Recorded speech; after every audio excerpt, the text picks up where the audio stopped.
Good evening student. एक बार पुनः start करते हैं, एक बार फिर से जहाँ से हमने छोड़ा था वहीं से आप आगे स्टार्ट करते हैं।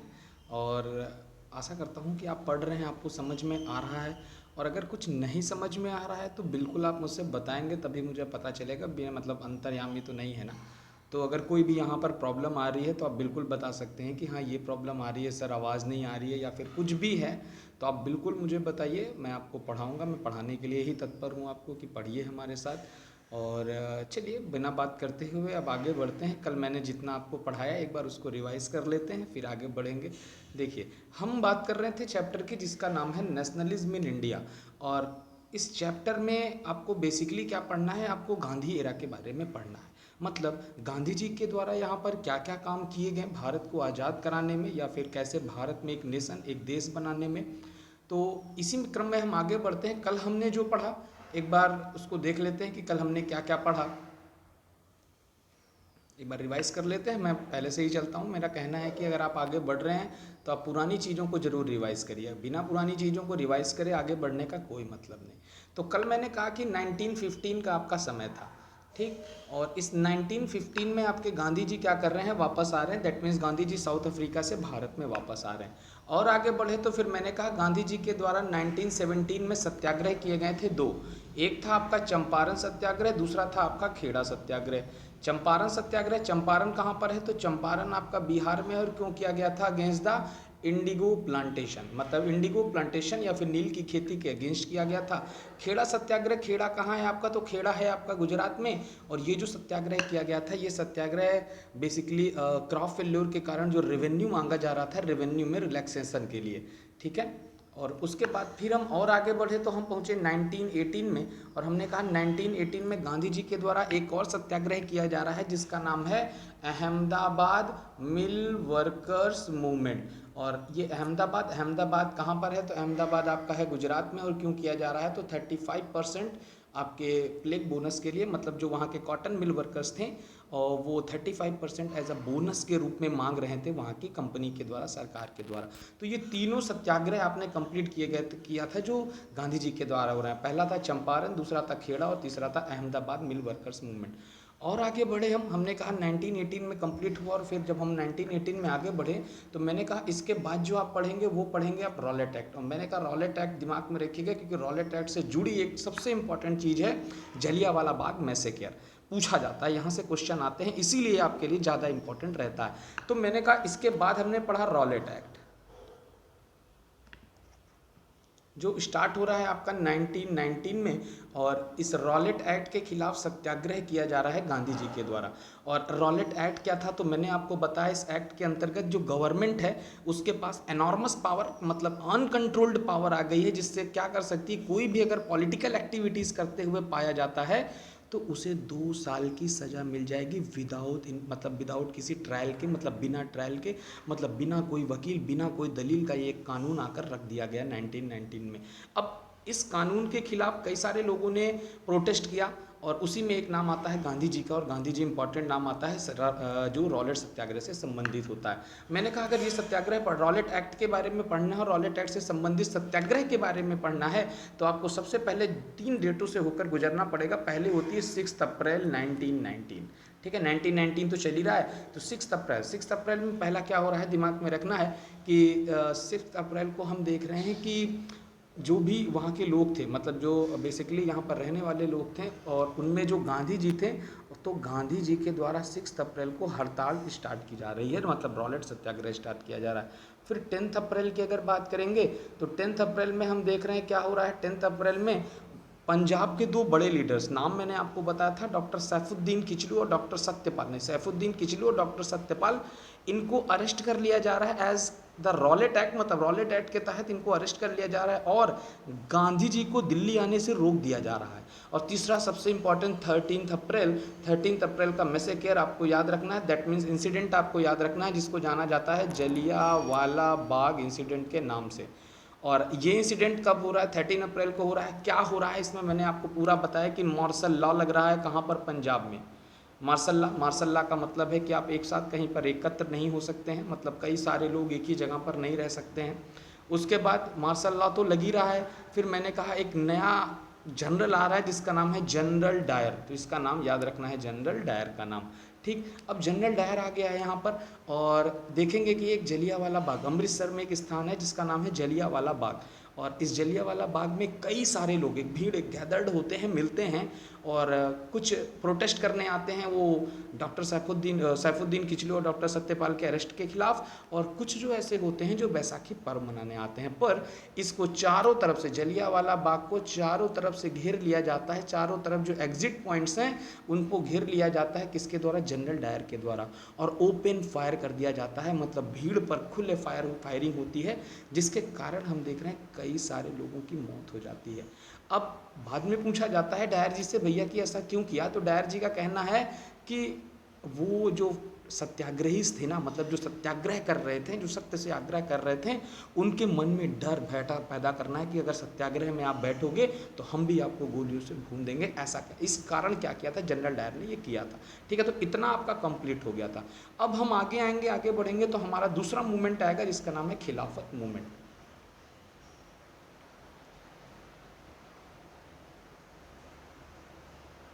चलिए आगे देखते हैं खिलाफत मूवमेंट में क्या है।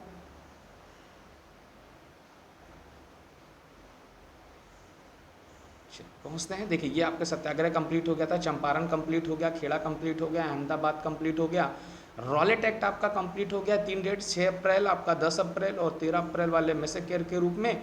अब हम सीधे आते हैं खिलाफत मूवमेंट पर। अब खिलाफत मूवमेंट ये भी आपका 1919 के समय हो रहा है, इसीलिए इंपॉर्टेंट रहता है, और इसमें भी कहीं ना कहीं महात्मा गांधी जी का योगदान रहता है, इसीलिए हम इसको पढ़ते हैं। देखिए तो हो क्या रहा है खिलाफत मूवमेंट में, फर्स्ट वर्ल्ड वार, तो मैंने आपको बताया था फर्स्ट वर्ल्ड वार चल रही थी, अगर आपको याद हो 9th में, 1914 से लेकर 1918 तक, और ये समय देखिए 1919 का है, तो 1914 से लेकर 1918 तक आपकी पहली वर्ल्ड वॉर चल रही थी, मतलब फर्स्ट वर्ल्ड वॉर चल रही थी। और इस फर्स्ट वर्ल्ड वॉर जैसे ही ख़त्म होती है तो क्यों वहाँ पर ऑटोमन टर्की जो थे वो हार जाते हैं, और एक फरमान, एक पीस ट्रीटी, हार्स का मतलब है ज़बरदस्ती, एक पीस ट्रीटी, शांति समझौता होता है ऑटोमन एम्पायर के साथ, जिसमें क्या कर रहे हैं कि जो यहाँ खिलाफा, जो बेसिकली यहाँ का जो मुस्लिम लीडर है, जैसे जिनको हम कहते हैं कि जो सबसे बड़ा पद होता है मुस्लिम लीडर्स का, उनको क्या करा, ख़त्म किया जा रहा था। ठीक है, इनको खलीफा के नाम से जाना जाता है। देखिए खलीफा एक टाइटल है, और कहते हैं कि मुस्लिमों में सबसे ऊपर कौन होता है? खलीफा, जिसको राजा बनाया जाता है। तो उस खलीफा के पद को ही ख़त्म कर दिया जा रहा था अंग्रेज़ों द्वारा, जिसके कारण यहाँ पर खिलाफत मूवमेंट कर गया। देखिए ये खिलाफत मूवमेंट का पीछे जो रीज़न है वो यहाँ का रीज़न नहीं है, इसके पीछे जो रीज़न है वो आपका फर्स्ट वर्ल्ड वॉर में हारे हुए ऑटोमन तुर्की के जो खलीफा थे, जो मतलब कहा जाता है मतलब हम कह सकते हैं कि जो मुसलमानों में सबसे बड़ा पद होता है वो खलीफा का होता है, तो उन्हीं को हटाने की बात हो रही थी कि नहीं अब कोई खलीफा नहीं रहेगा। तो इसी के अगेंस्ट क्या किया जा रहा था, ये मूवमेंट चल रहा था। तो मूवमेंट यहाँ का नहीं था, मूवमेंट था कहीं और का, पर यहाँ पर भी इसे चलाया जा रहा था, बस इतना आपको दिमाग में रखना है। देखिए लिखा है टू डिफेंड द खलीफाज पावर अ खिलाफत कमेटी वॉज फॉर्म, खलीफा की पावर को बचाने के लिए। अब उनको जब हटा दिया गया तो ऑब्वियस सी बात है उनके पास कोई पावर नहीं बची, तो खलीफा की पावर को बचाने के लिए खिलाफत कमेटी बनती है, कहाँ पर? तो बॉम्बे में। ये आपको याद रखना है कि खिलाफत कमेटी बन रही है कहाँ पर? बॉम्बे में, मार्च 1919 में। ठीक है, तो क्यों बन रही है? क्योंकि हमें खलीफा की पावर को फिर से दिलाना है। अभी बेसिकली इसमें मुस्लिम ही लोग हैं, अभी गांधी जी नहीं आए हैं, पर गांधी जी इसको एक अपॉर्चुनिटी के तौर पे देखते हैं कि हमारे लिए हो सकता है एक अच्छी अपॉर्चुनिटी हो कि हम हिंदू और मुस्लिम को एक कर पाएँ भारत में। ठीक है, तो ये यंग जनरेशन ऑफ मुस्लिम, देखिए 2 पॉइंट मैंने बताए आपको। पहले पॉइंट में बताया कि फर्स्ट वर्ल्ड वार ख़त्म हो रहा है, जिसमें ऑटोमन टर्की जो है वो हार जा रहा है, और ऑटोमन टर्की पर एक ट्रीटी लागू की जा रही है। क्यों, क्या ट्रीटी है कि खलीफा के पावर को कम कर दिया जाएगा, तो उसी खलीफा के पावर को बचाने के लिए एक मुंबई में एक कमेटी बनती है जिसका नाम है खिलाफत कमेटी, और ये कहाँ पर बन रही है? बॉम्बे में बन रही है। और कब बन रही है? मार्च 1919 में। A young generation of Muslim leaders, तो 2 मुस्लिम बंधु थे, मुस्लिम लीडर्स थे, मुस्लिम अली ब्रदर्स थे, जिनको मोहम्मद अली और शौकत अली के नाम से जाना जाता है। तो पहला क्वेश्चन ये आता है, जो खिलाफत मूवमेंट हो रहा था ये किनके द्वारा स्टार्ट किया गया था? तो खिलाफत मूवमेंट 2 अली ब्रदर्स थे, मोहम्मद अली और शौकत अली, इनके द्वारा स्टार्ट किया जा रहा था। ठीक, अब गांधी जी का रोल आता है, तो गांधी जी ना इसको एक अपॉर्चुनिटी के तौर पर देख रहे हैं। देखिए लिखा है Gandhi ji Gandhi ji saw this is an opportunity to bring Muslim under the one umbrella. एक फ्रेज है, मतलब कि जो वो चाहते थे कि हम हिंदू मुस्लिम दोनों एक ही अम्ब्रेला के नीचे आ जाएं, और ये एक ऐसी अपॉर्चुनिटी थी जिसके द्वारा हिंदू मुस्लिम को एक किया जा सकता था भारत में, क्योंकि उन्हें भी समझ में आ गया था कि अगर आज़ादी चाहिए तो हमें हिंदू मुस्लिम को साथ तो लाना पड़ेगा। तो गांधी जी इसको एक अपॉर्चुनिटी समझते हैं, तो इस मूवमेंट को गांधी जी के द्वारा सपोर्ट किया जा रहा है। पर एक ऐसा मुस्लिम था जिसका कहना था कि नहीं, ये खिलाफत मूवमेंट कोई ज़रूरी नहीं है, क्योंकि ये हमारे देश से तो बिलोंग कर नहीं रहा है, तो इसको मूवमेंट देश में चलाना नहीं। तो याद रखिएगा, एक मुस्लिम बहुत बड़ा लीडर जिसका नाम है मोहम्मद अली जिन्ना, इसके द्वारा इस खिलाफत मूवमेंट को क्या किया गया था, मतलब खिलाफत मूवमेंट के अगेंस्ट था। ये कह रहा था कि नहीं, खिलाफत मूवमेंट नहीं होना चाहिए। तो इतने पॉइंट आपको खिलाफत मूवमेंट से दिमाग में रखने। एक बार फिर मैं बता दे रहा हूँ कहाँ से कहाँ तक, शुरुआत से चलते हैं। मैंने कहा खिलाफत मूवमेंट की बात करेंगे, तो चलिए मैं अलग ही समझा दे रहा हूँ आपको, ज़्यादा बेटर रहेगा।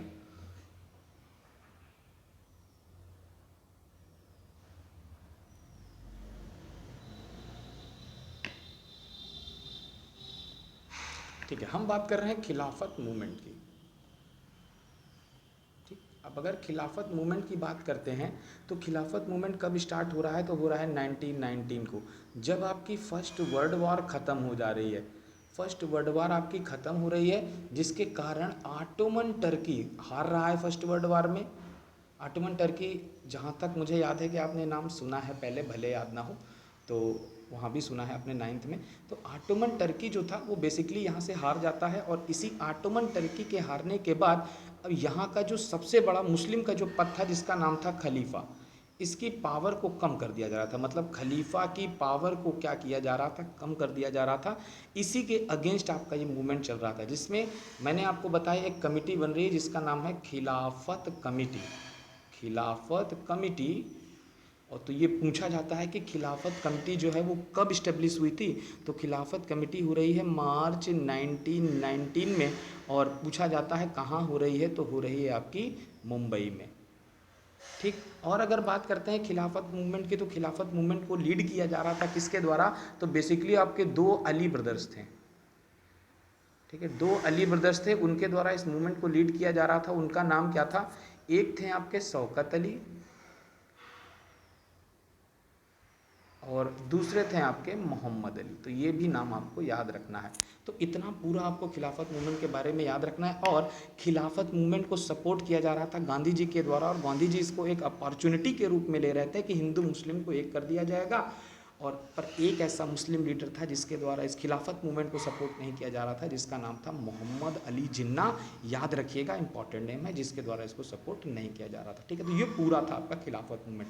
खिलाफत मूवमेंट कंप्लीट होता है तो हम 1919 से आगे बढ़ेंगे। देखिए, हम एक लाइन से आगे बढ़ रहे हैं। सबसे पहले हमने पढ़ा कि 1915 में गांधी जी आए, फिर हमने देखा कि 1917 में गांधी जी के द्वारा सत्याग्रह किया जा रहा है। एक है आपका पहला सत्याग्रह चंपारण सत्याग्रह, दूसरा सत्याग्रह आपका खेड़ा सत्याग्रह, तीसरा सत्याग्रह आपका अहमदाबाद मिल वर्कर सत्याग्रह, और उसके बाद फिर हमने खिलाफत मूवमेंट को पढ़ा। अब खिलाफत मूवमेंट के आगे बढ़ेंगे तो एक सबसे इम्पॉर्टेंट कह सकते हैं कि इंडिया को आज़ादी दिलाने की नींव रखने वाला एक मूवमेंट है जिसका नाम है non cooperation movement. Non cooperation, cooperation का मतलब है सहयोग, नॉन का मतलब है नहीं। मतलब अब हम अंग्रेजों का किसी भी कार्य में सहयोग नहीं करेंगे। देखिए, गांधी जी है ना, मैंने कहा ये सत्याग्रह कर रहे हैं, ये ट्रूथ और नॉन वायलेंस को मानने वाले आदमी हैं, और कह रहे हैं कि नहीं भैया, हम आपके साथ आपका कोई सहायता ही नहीं करेंगे। आप हमको कहोगे ये ज़रूरत है, हम नहीं करेंगे। आप अपने कपड़े हमको दोगे तो हम कपड़े बायकॉट करेंगे, हम अपने देश में बने हुए कपड़े ही पहनेंगे। तो इसके आगे अगर बात करते हैं नॉन कॉपरेशन मूवमेंट, तो यहाँ से आपको क्या याद रखना होता है कि जो नॉन कॉपरेशन मूवमेंट है वो महात्मा गांधी जी की एक बुक। तो सबसे पहला जो क्वेश्चन आता है कि महात्मा गांधी की बुक का नाम क्या है, तो महात्मा गांधी जी की जो बुक का नाम था वो था हिंद स्वराज। हिंद स्वराज किसके द्वारा लिखी गई है, तो महात्मा गांधी। अब हिंद स्वराज बुक में क्या लिखना है, declared that British was establish in India with the cooperation of Indians. कह रहे हैं कि अपनी बुक में लिख रहे हैं गांधी जी, कह रहे हैं कि जो ब्रिटिशर्स हमारे देश में आए हैं ना, ये केवल इस कारण आए हैं क्योंकि हमने इनका कॉपरेट किया। और बिल्कुल सही है। याद करिएगा, मुगलों के द्वारा ब्रिटिशर्स को जब लाया गया था और कॉपरेट मतलब इनको कार्य करने की अनुमति दी गई थी, तो वहीं से हमने गलती कर दी थी। इसके कारण वही कह रहे हैं कि हमने इनका कॉपरेशन किया। If Indian refuse to cooperate British rule in India were collapse within in year व स्वराज वुड कम। कह रहा है कि अगर हम कॉपरेट नहीं करेंगे तो मात्र एक साल में, देखो लोगों को लगा एक साल में ही हो जाएगा, तो लोगों ने क्या किया कि इसको मतलब अच्छी तरीके से लिया कि नहीं नॉन कॉपरेशन है, हम अगर ऐसा करते हैं तो एक साल में हम आज़ाद हो जाएंगे। तो लोगों को ये एक साल ज़्यादा अच्छा दिखा कि एक साल में आज़ाद हो जाएंगे। नॉन कॉपरेशन मूवमेंट को नहीं देख रहे हैं, एक साल में आज़ादी होने के कारण पूरी जनता जो थी वो इस पर टूट पड़ती है। मतलब नॉन कॉपरेशन मूवमेंट में लगभग देश के सभी राज्य कह सकते हैं, मतलब लगभग सभी राज्य का मतलब है देश के अलग अलग कोने में नॉन कॉपरेशन मूवमेंट चल रहा था। ठीक, तो क्या बताया मैंने, तो यहाँ से आपको याद रखना है कि जो महात्मा गांधी की एक सबसे फेमस बुक है जिसका नाम क्या है, तो नाम आपको याद रखना है, उसका नाम है हिंद स्वराज। ठीक है, हिंद स्वराज। और इस बुक में गांधी जी कहते हैं कि केवल यहाँ पर जो इस्टेब्लिशमेंट हो पाए हैं ब्रिटिशर्स, वो केवल हमारे कॉपरेशन के द्वारा। अगर इनका कॉपरेट नहीं किया जाएगा या फिर इनको कॉपरेट नहीं किया जाएगा, इनका सहयोग नहीं किया जाएगा या मना कर दिया जाएगा सहयोग करने से, तो मात्र एक साल में ही ये जो सरकार है ना पूरी कोलैप्स कर जाएगी, खत्म हो जाएगी और हमें अपना स्वराज मिल जाएगा, ऐसा कहना है। उसके बाद कह रहे हैं this movement began with the surrender with the titles. अब इसकी शुरुआत कैसे हो रही है, तो लोगों ने अपनी उपाधियों को दी, जो अंग्रेजों के द्वारा उपाधि मिली थी, टाइटस मिले थे, उनको क्या किया, सरेंडर कर दिया, नहीं चाहिए। बाइकआउट किया सिविल सर्विसेज का, लोग जो सिविल सर्विसेज कर रहे थे, आर्मी ने बाइकआउट किया, पुलिस ने बाइकआउट किया, कोर्ट में बाइकआउट हुआ, स्कूल्स में बाइकआउट हुआ। और ये याद रखिएगा, थोड़ा सा इंपॉर्टेंट है, इसको दिमाग में रखिएगा कि लेजिस्लेटिव काउंसिल्स और फॉरेन गुड्स का भी बाइकआउट किया जा रहा है। तो बेसिकली इसमें क्या किया जा रहा है, हम ब्रिटिशर्स के द्वारा करे जा रहे सभी चीज़ों को बाइकआउट कर रहे हैं कि हम आपका किसी भी चीज़ में, चाहे वो पुलिस हो, चाहे स्कूल हो, चाहे आप कोर्ट हो, हम किसी में आपका सहयोग नहीं करेंगे। ठीक है, और इसी में आगे बढ़ते हैं। तो सबसे पहले दिक्कत ये थी कि सभी जो लोग थे ना वो इसमें शामिल नहीं हुए थे। क्यों, क्योंकि भारत में एक सबसे बड़ी कमेटी बन रही थी जिसका नाम है द नेशनल इंडियन कांग्रेस। ठीक है, NIC। अगर नेशनल इंडियन कांग्रेस की बात करते हैं तो national Indian Congress basically support नहीं कर रही थी इस नॉन कॉपरेशन मूवमेंट का, क्योंकि उस समय गांधी जी तो थे वो नॉन वायलेंस की बात करते थे, पर जो उतने समय इंडियन नेशनल कांग्रेस के नेता थे वो वायलेंट थे। और बहुत सारे ऐसा नेता थे जो चाहते थे कि नहीं प्रेम से इनसे कुछ नहीं हो सकता, इनसे लड़ाई करके ही हमें जीतना पड़ेगा, इसीलिए वो इस कॉपरेशन का सपोर्ट नहीं कर रहे थे। पर गांधी जी तो गांधी जी हैं, वकील आदमी हैं, और अगर वकील हैं तो वकील वाला काम करेंगे। इन्होंने दिमाग लगाया, दोनों पक्षों को आपस में मिलाया, तो कह रहे हैं कांग्रेस सेशन होता है, याद रखिएगा ये मैप में पूछा जाता है आपके कि 1920 में, दिसंबर 1920 में जो कांग्रेस सेशन हुआ था वो कहाँ पर हुआ था, तो नागपुर में हुआ है। ठीक है, नागपुर महाराष्ट्र, याद रखिएगा। तो दिसंबर 1920 में, याद डेट भी याद रखिएगा कि दिसंबर 1920 में एक नागपुर सेशन हो रहा है। सेशन का मतलब है वहाँ सब लोग बैठते थे और बातें चीत करते थे, जिसमें गांधी जी थे ना कंप्रोमाइज़ करा ले गए कि नहीं ठीक है अब आप नॉन कॉपरेशन मूवमेंट में शामिल भी हो सकते हैं। और उसके बाद Indian national Congress non cooperation movement में शामिल हुई। तो हम देख रहे हैं कि नॉन कॉपरेशन खिलाफत मूवमेंट अब स्टार्ट हो गया है।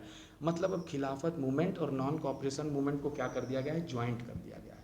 तो उसको कहा गया है द नॉन कॉपरेशन खिलाफत मूवमेंट, जो स्टार्ट हो गया है आपका जनवरी 1921 में। ठीक है, तो इतना तो था आपका नॉन कॉपरेशन मूवमेंट। एक बार फिर मैं पूरा बता देता हूँ क्या पढ़ा है मैंने। सबसे पहला पॉइंट आपने देखा कि एक फेमस बुक है जिसका नाम है गांधी जी की हिंद स्वराज, गांधी जी के द्वारा लिखी जा रही है। उसमें कहा जा रहा है कि Britishers rule was establish in India with the cooperation of Indians. मतलब इंडियन ने इनका कॉपरेशन किया, इनका सहयोग किया, जिसके कारण ही इनका रूल यहाँ पर बन पाया। तो अगर हम इनको कॉपरेट नहीं करेंगे, रिफ्यूज़ कर देंगे, तो मात्र एक साल में हमें अपना स्वराज मिल जाएगा, ऐसा इस बुक में लिखा हुआ था। उसके बाद कहेंगे ये मूवमेंट कैसे चालू हुआ नॉन कॉपरेशन, तो कैसे सहयोग नहीं करेंगे, तो सबसे पहले बाइकआउट चीजें। बाइकआउट का मतलब होता है बहिष्कार।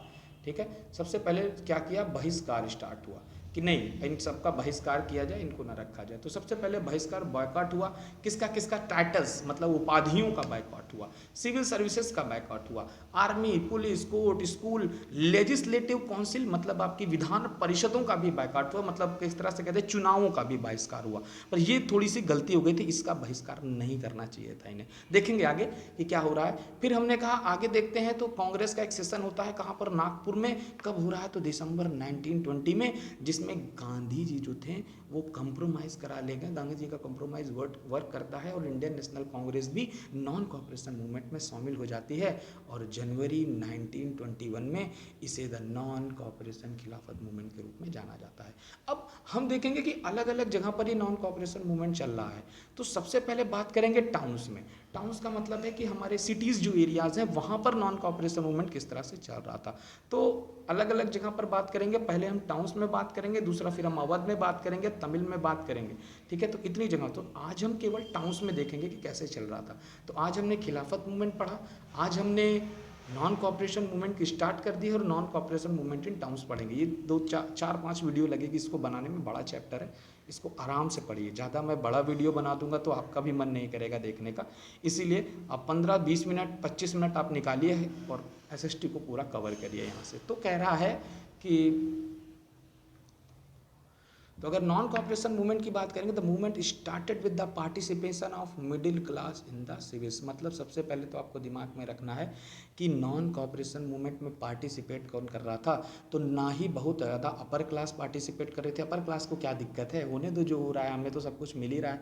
तो अपर क्लास भी ज़्यादा नहीं कर रही थी और ज़्यादा लोअर क्लास, मतलब जो ऐसे लोअर कास्ट थे या फिर कह सकते हैं कि ऐसे लोग जो बहुत गरीब थे वो भी इसमें पार्टिसिपेट नहीं कर रहे थे। पर नॉन कॉपरेशन मूवमेंट में सबसे ज़्यादा जो पार्टिसिपेट किया गया वो मिडिल क्लास लोगों के द्वारा ही किया गया। तो थाउजेंड्स थे स्टूडेंट्स थे।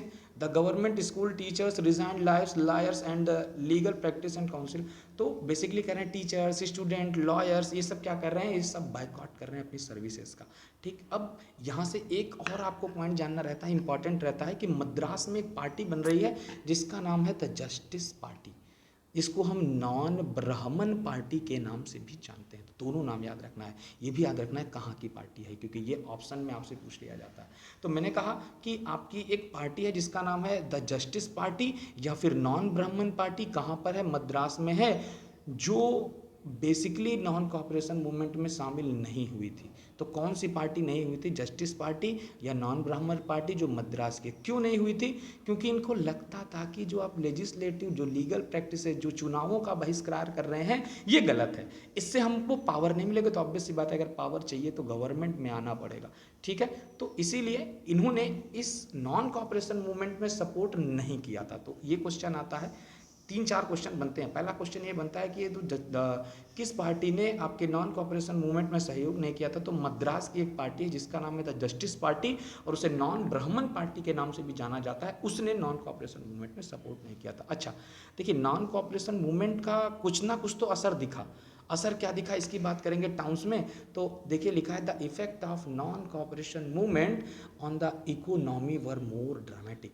हम देख रहे हैं कि इकोनॉमी डाउन हो जा रही है, कम हो जा रही है। कितनी कम हो जा रही है, the import of foreign cloth dropping between 1921 to 22 were 102 crore to 57 crore. मतलब 102 करोड़ से नीचे गिरकर ये कितनी 57 करोड़ गिर जा रही है फॉरेन गुड्स, मतलब जो फॉरेन सर्विसेज है हमारे यहाँ, जो फॉरेन क्लॉथ्स आ रहे थे, इनकी खरीदारी। मैंने कहा ना, क्लॉथ्स का भी बायकॉट हो रहा है, कपड़ों को जला दिया जा रहा है। ठीक है, तो इसी कारण क्या हो रहा है कि जो इनको इंपोर्ट हो रहा था, जो इनका मतलब बेसिकली जो इनको इकोनॉमी में फ़ायदा हो रहा था भारत से, वो 102 करोड़ का फ़ायदा एक साल में हो रहा था, वो अब घटकर कितना हो गया था, 57 करोड़। तो इफेक्टिव तो था, हमने इनका फ़ायदा तो आधा कर दिया था। पर देख रहे थे कि ये नॉन कॉपरेशन मूवमेंट बहुत ज़्यादा चल नहीं पाया। चल नहीं पाने का मतलब है कि नॉन कॉपरेशन मूवमेंट जो था ये बेसिकली हम देख रहे थे कि मिडिल क्लास ही शामिल था, और एक साल बाद मिडिल क्लास एकदम त्रस्त हो गया और कहता अब क्या करें, अब हमें नहीं शामिल होना है इस नॉन कॉपरेशन मूवमेंट में। तो लास्ट पॉइंट आपने देखिए क्या लिखा है, this movement in cities were gradually slow down, एकदम कम पड़ गया because of the foreign cloth. अब अगर बात करेंगे क्यों कम पड़ गया, तो पहली चीज़, हमारे यहाँ के जो खादी बन रहे थे वो महंगे थे। ठीक है, फॉरेन क्लॉथ जो थे वो सस्ते थे। 99 रुपये में 2 टी शर्ट मिल रही है, तो आदमी 99 की 2 टी शर्ट खरीद रहा है, और 400 रुपया की एक सेट मिल रही है। तो ऑब्वियस सी बात है, गरीब आदमी, मिडिल क्लास आदमी इसको नहीं अफोर्ड कर सकता। तो इसीलिए क्या हो रहा है, तो ये नॉन कॉपरेशन मूवमेंट जो है धीरे धीरे स्लो डाउन पड़ रहा है। और देख रहे हैं कि जो टीचर्स हैं, जो बच्चों ने स्कूल छोड़ दिए थे, वो सब अब स्कूल ज्वाइन कर रहे हैं। लॉयर्स हैं, वो फिर से लीगल प्रैक्टिस ज्वाइन कर दे रहे हैं। तो ये नॉन कॉपरेशन मूवमेंट्स का टाउन में इफेक्ट देखने को मिला था। एक बार मैं फिर से पूरा आपको बता देता हूँ कि नॉन कॉपरेशन मूवमेंट का क्या इफेक्ट पड़ा था। देखिए, शुरुआत की हमने नॉन कॉपरेशन मूवमेंट की, चलिए यहीं से हम बताते हैं, नए पेज में आपको बता देते हैं तो ज़्यादा बेहतर रहेगा।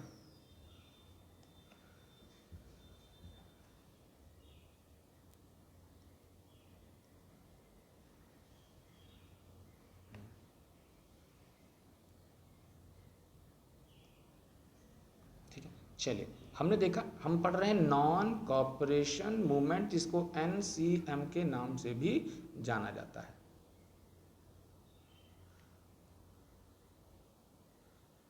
ठीक है, हम पढ़ रहे हैं आपका नॉन कॉपरेशन मूवमेंट, जिसको NCM के नाम से जाना जाता है। तो मैंने कहा नॉन कॉपरेशन मूवमेंट की सबसे पहले अगर बात करेंगे तो गांधी जी की एक बुक है जिसका नाम है हिंद स्वराज। और हिंद स्वराज में गांधी जी लिखते हैं, ये बुक है, याद रखिएगा किसकी है, तो महात्मा गांधी जी की। ये बुक है किसकी है, तो महात्मा गांधी। ठीक है, महात्मा गांधी जी की एक बुक है जिसका नाम है हिंद स्वराज। और हिंद स्वराज में लिखते हैं कि हमारे जो ब्रिटिश हम पर जो रूल कर रहा है उसके पीछे केवल एक ही रीज़न है कि हमने ब्रिटिशर्स का कॉपरेशन किया, मतलब हमने ब्रिटिशर्स को सहयोग दिया। और अगर हम कॉपरेशन को रिफ्यूज़ कर देते हैं, मतलब इनका कॉपरेट नहीं करते हैं या फिर इनका सहयोग नहीं करते हैं, तो मात्र 1 ईयर में हमें स्वराज मिल जाएगा, मतलब अपना देश मिल जाएगा, ऐसा कहना था गांधी जी का। तो नॉन कॉपरेशन मूवमेंट अब स्टार्ट होता है। हो क्या रहा है, तो इसमें बायकॉट किया जा रहा है। बायकॉट किसका किसका, हर उस क्षेत्र में बायकॉट कर रहे हैं जिसमें हम कर सकते हैं। जैसे हमने स्कूल्स का बायकॉट किया, टीचर्स ने स्कूल्स का बायकॉट किया, या बच्चों ने स्कूल्स का बायकॉट किया। जो लॉयर्स थे उन्होंने अपनी लीगल प्रैक्टिस का बायकॉट किया। पुलिस के द्वारा बायकॉट हो रहा है, मतलब जो हमारे देश के पुलिस थे वो अब उनकी नौकरी नहीं कर रहे हैं। आर्मी में जो थे इनके द्वारा बायकॉट हो रहा है। और देख रहे हैं कि हमारे जो चुनाव हैं, मतलब लेजिस्लेटिव काउंसिल्स के जो इलेक्शन हैं, इनका भी बायकॉट हो रहा है। तो बेसिकली नॉन कॉपरेशन मूवमेंट में क्या किया, हमने बायकॉट किया। बायकॉट का मतलब है बहिष्कार किया। और इस बहिष्कार के कारण हम देख रहे हैं कि कुछ ना कुछ तो इफेक्ट पड़ ही रहा है। क्या इफेक्ट पड़ रहा है, तो यहाँ से सब लोग तो बहिष्कार कर रहे थे, पर एक पार्टी थी जिसका नाम था, क्या नाम था, याद है आपको? चलिए, आप लोग नाम कमेंट में लिखिएगा अगर आपने देखा है पूरा वीडियो। तो एक पार्टी थी जिसने इस नॉन कॉपरेशन मूवमेंट को बैकआउट किया, मतलब हटाया कि नहीं, नॉन कॉपरेशन मूवमेंट नहीं चलना चाहिए। ठीक है, क्यों नहीं चलना चाहिए, क्योंकि इसने लेजिस्लेटिव काउंसिल का बहिष्कार किया था। तो इसमें इसका बहिष्कार नहीं होना चाहिए, चुनाव तो होंगे ना, तभी तो पावर मिलेगी। अब हम बात करते हैं कि कैसे चल रहा था ये टाउन्स में। नॉन कॉपरेशन मूवमेंट्स के टाउन्स में क्या हाल थे, तो मैंने कहा बायकॉट किया जा रहा है सभी चीज़ों का टाउन्स में। दूसरी चीज़, टाउन्स में जो थे वो केवल मिडिल क्लास ही इसको सपोर्ट कर रही है, और बाकी ना हायर क्लास ना लोअर क्लास इसको सपोर्ट कर रही है। इसके बाद मैंने कहा टाउन्स में इसका इफेक्ट देखने को मिला। क्या इफेक्ट देखने को मिला कि जो उसकी इम्पोर्ट पे जो इकोनॉमी थी 102 करोड़, वो अब घट कर कितनी हो गई है, मात्र 57 करोड़ रह गई है। ठीक है, तो ये हमने देखा। उसके बाद हमने देखा कि एक साल में हमने देखा, ज़्यादातर लोग यही एक उम्मीद लगाए थे कि एक साल में हमें स्वराज मिल जाएगा, बट एक साल में हमें स्वराज मिला नहीं, जिसके कारण ये जो नॉन कॉपरेशन मूवमेंट था वो सिटीज़ में स्लो पड़ने लगा। ठीक, अब स्लो पढ़ने लगा, टीचर्स जो थे वो स्कूल ज्वाइन कर लिए, जो लॉयर्स थे वो लीगल प्रैक्टिस करने लगे। तो इतना पूरा मैंने आज आपको बताया। आज मैंने आपको क्या बताया, एक बार रिवाइज करा दो। सबसे पहले मैंने आपको बताया खिलाफत मूवमेंट। दूसरे नंबर की अगर बात करेंगे तो खिलाफत मूवमेंट के बाद हमने नॉन कॉपरेशन मूवमेंट पढ़ा, और फिर नॉन कॉपरेशन मूवमेंट के बाद हमने देखा कि नॉन कॉपरेशन मूवमेंट टाउन्स में कैसे चल रहा था। कल हम नॉन कॉपरेशन मूवमेंट अवध में कैसे चल रहा था इसकी बात करेंगे। और अल्लूरी सीताराम राजू एक स्पेशल आदमी है, इनकी भी बात करेंगे, बहुत अच्छे हैं। आप इनको देखेंगे, मतलब इनके बारे में सुनेंगे कि ये बहुत बड़े, मतलब ऐसे थे कि इनको गोली नहीं लगती थी। गोली मार दो तो कहते 4-5 गोली मार दो तब भी इनको कोई दिक्कत नहीं होती थी, मतलब गोली से इनकी मौत नहीं होती थी। इनके बारे में भी बात करेंगे, पर कल। अब आज इतना ही। आज यहाँ तक आप लोग पढ़िए और रिवीजन करते रहिए लगातार। आधे घंटे हमें दीजिए बस, बाकी मैं आपका पूरा कवर कर दूंगा, टेंशन फ्री रहिए। तो बस इतना ही, एंजॉय करिए, मज़े लेते रहिए। हाँ, ध्यान रखिएगा पढ़ाई का, क्योंकि नंबर इस बार चाहिए मुझे, चाहे जो हो जाए। ठीक है, चलिए बाय बाय। अपना ध्यान रखिए सभी लोग।